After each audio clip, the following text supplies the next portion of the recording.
creeds of starships gathering over a naturally colorful surface of Vionix between two moons above him. Captain James Ryder stood up on Orbiteric's observation deck. Now, with planets racing away from their pasts, each ship bore the emblems of worlds far beyond the stars with threads woven of destiny set into the fabric of the coalition of allied species. Today, the fabric would extend to embrace humanity, if all went according to plan. The gravity of this moment bore upon James with a dizzying cocktail of expectation and anxiety. This was his opportunity to connect worlds, or send centuries of diplomacy cascading toward chaos. Orbiterix, the space station, was a wonder of engineering, a huge wheel rotating serenely, creating a centrifugal force akin to gravity.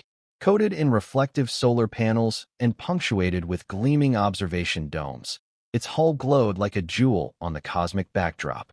When James first stepped in the massive atrium, sounds from 100 planets filled the air, every syllable in 100 tongues a note in a song of cross-galactic diplomacy. The atrium itself was a sight in unity and diversity. Against the intrusive bright color of the banners, bioluminescent banners drifted lightly beneath the mechanical wind, casting an otherworldly glow over human and alien faces alike. The air was thick with exotic blooms from the farthest reaches of the galaxy, their heady fragrances suffusing the space, their leaves swimming with barely contained anticipation.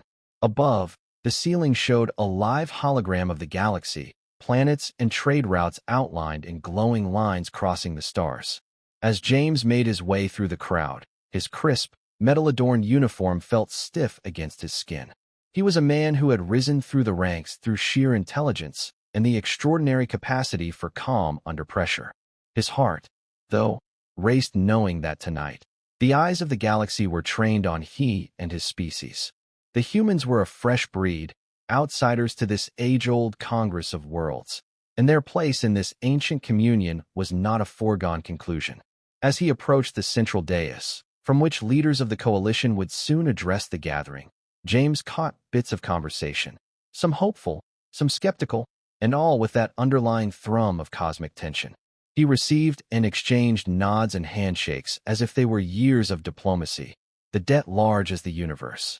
Fringe of the assemblage, he saw a figure standing out in stark relief against the throng. Admiral Walker, a being whose reputation for strategic genius was overshadowed by his not-so-secret loathing of the human race.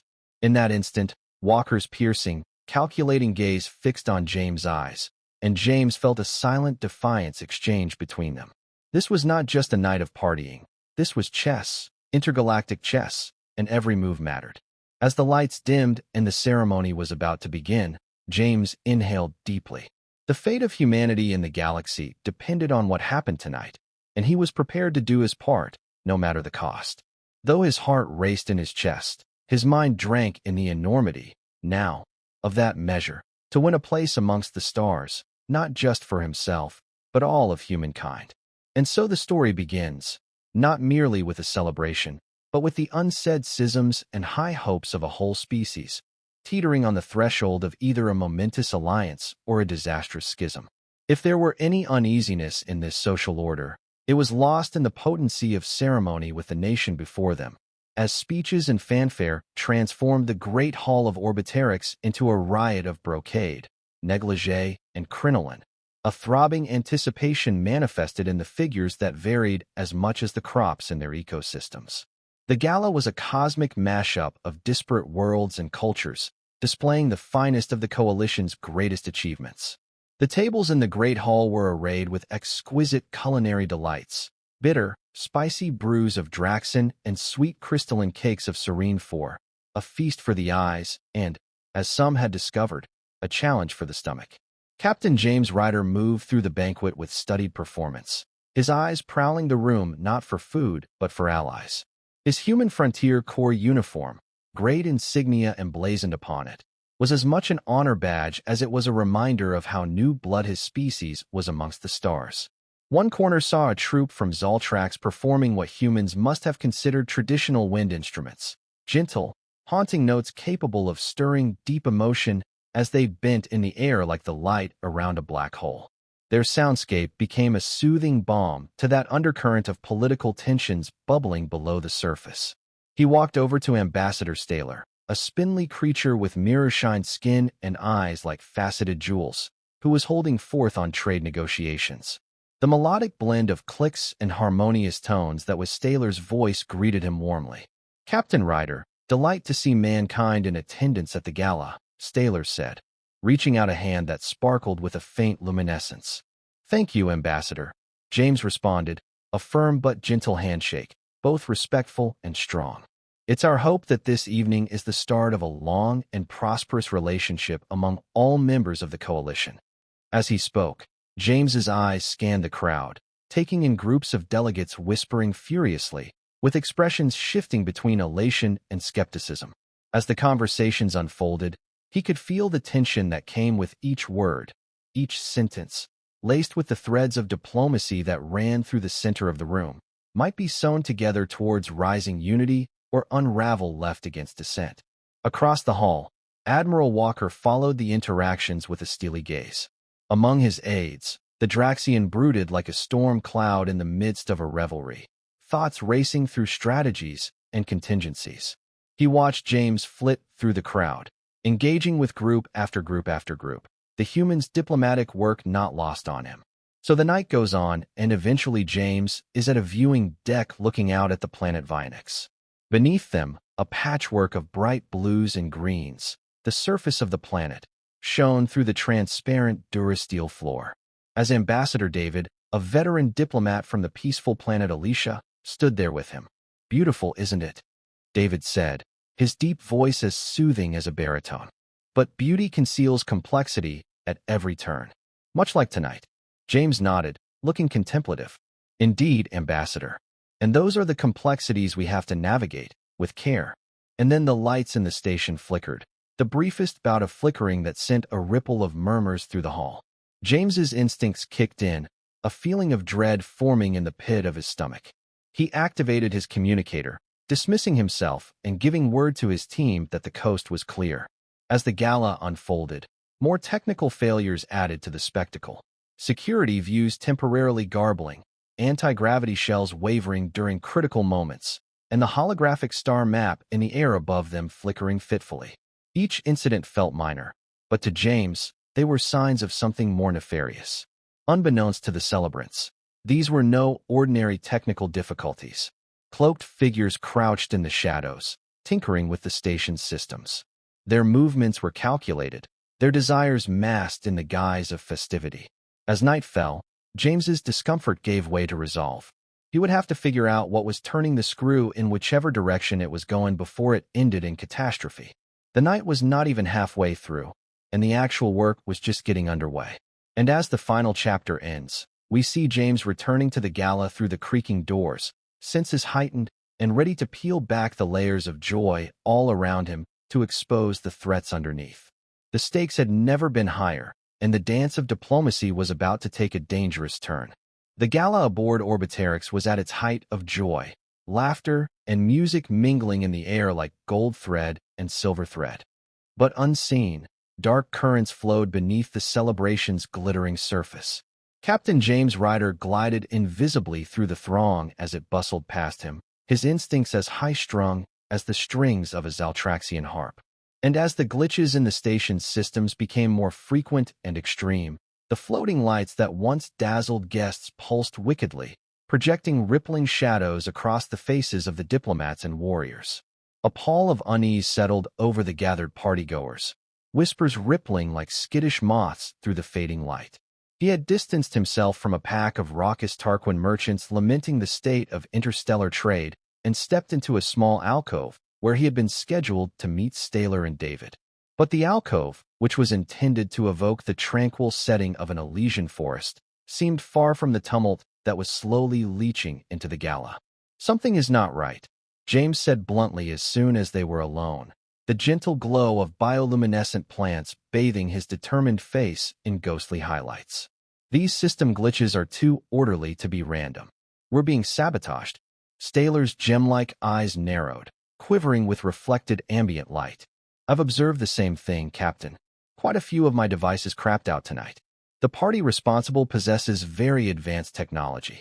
David, always the diplomat, was cool but worried. We've got to be careful, James. Such accusations could trigger panic among the coalition members or, in the worst case, turn into conflict between respective alliance members. We need proof. They came up with a plan together. Staler would utilize his technical knowledge to go back to the source of the system anomalies, while David would innocently gather intel from other delegates to discover whether anyone had noticed anything at all suspicious. As for James, he would go back to the main hall and make sure the gala carried on like nothing happened, that the show must go on. With the drawing of their vocations assigned, the trio dissolved into the mulled wine, each vanishing back into the affairs of the festival with their tasks at hand. James returned to the hall, more spectator than participant now. His eyes scanned the crowd, assessing the locations of known security forces and searching for any unfamiliar faces whose leery posture would find no home at a celebration. The glitches had quickly escalated.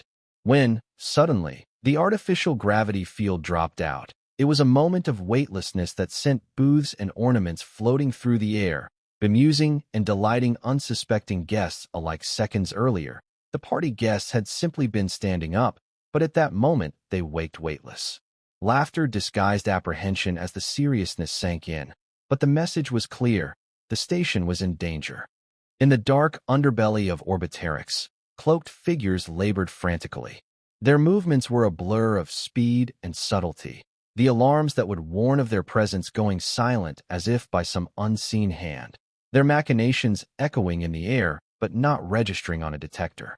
A saboteur, hired by a shadowy group opposing the coalition's expansion, injected malicious code into the station's mainframe to bring the systems to a catastrophic halt. Staler had sent him a legitimate signal on the private channel, focused in on the data flow that a pattern indicating unauthorized access from a secure zone within the station. Empowered with this critical lead, James then excused himself again, meeting up with a close-knit crew of security personnel. Armed with this knowledge, they weaved through the maze-like hallways of Orbiterix despite the source of the breach. As they sprinted, the ambient noise of the station, the low thrum of machinery, the far-off reverberations of the gala, reverberated with the urgency of their mission. Having made their way to the restricted zone, James and his crew set up for the impending bloody smash-up. What they discovered, though, was not a squad of would-be saboteurs, but rather a lone individual, surprised by their unexpected presence. The saboteur was a young humanoid, her face falling into a mask of both defiance and fear as she realized her escape routes were cut off. "Who are you working for?" James growled, a voice low enough to echo in the small area. The captive wavered, her eyes racing around the room, calculating her options in an instant. When it did, it would unravel a conspiracy that reached deeper than James ever could have imagined, unravel a knot of sordid intrigues that would rock the foundations of the coalition itself.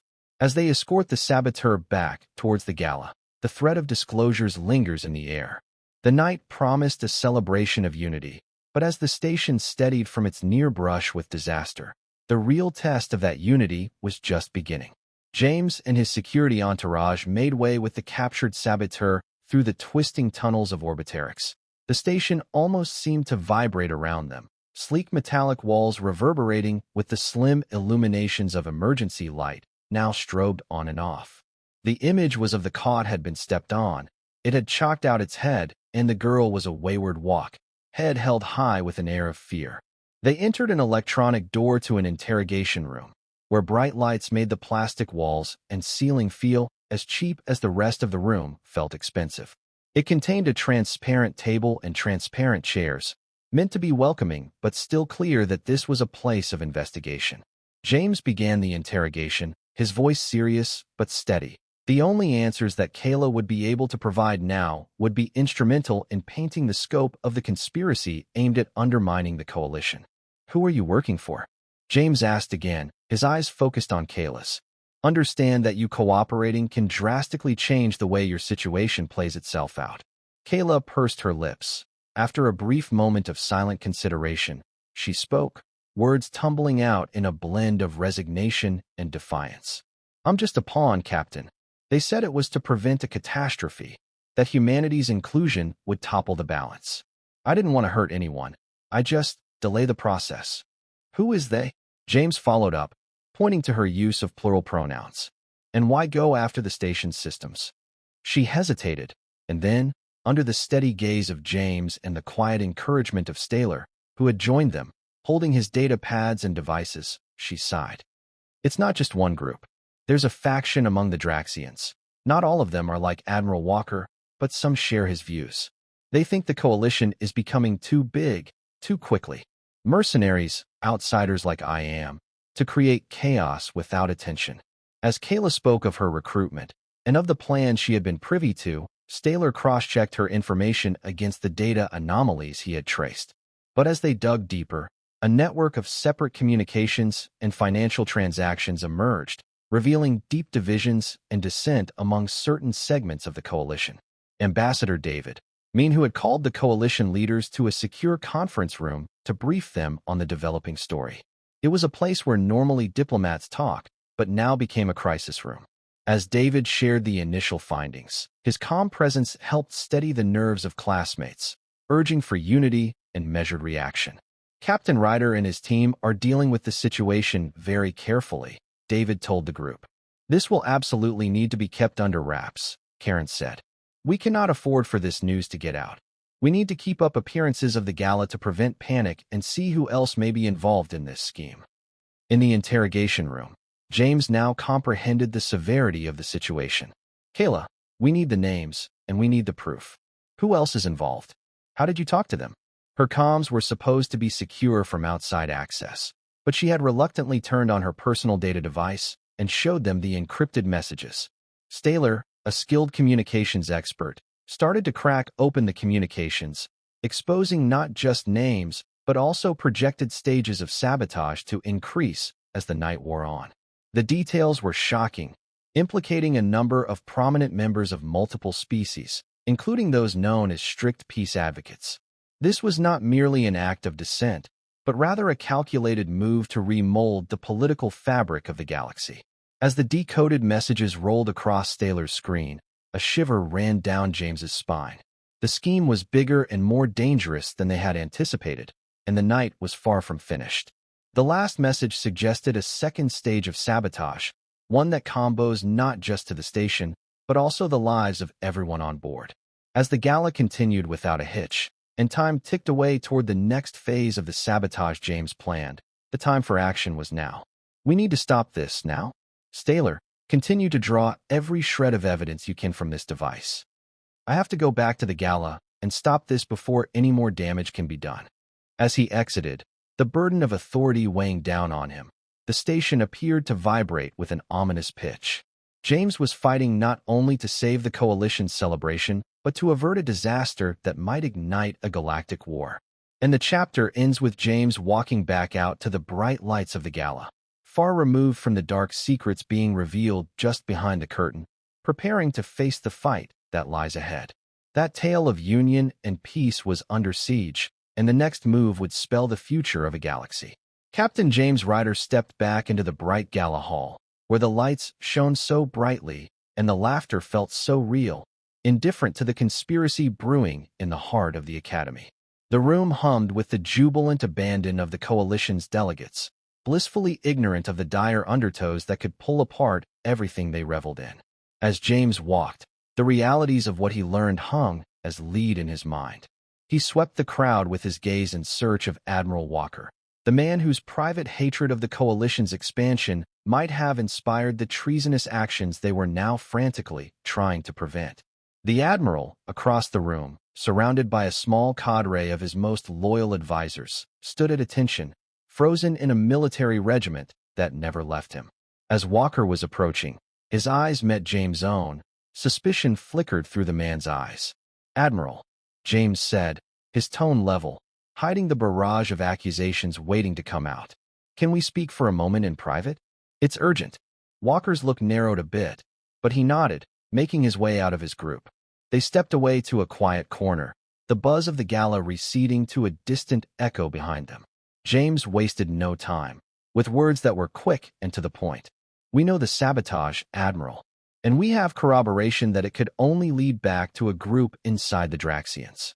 Your faction, James said, closely watching Walker's face. The Admiral's stoic calm broke for a moment, his jaw tightening.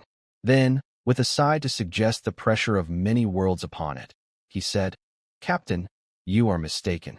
It's not a matter of contempt for others. It is about keeping order, keeping a balance enforced for centuries.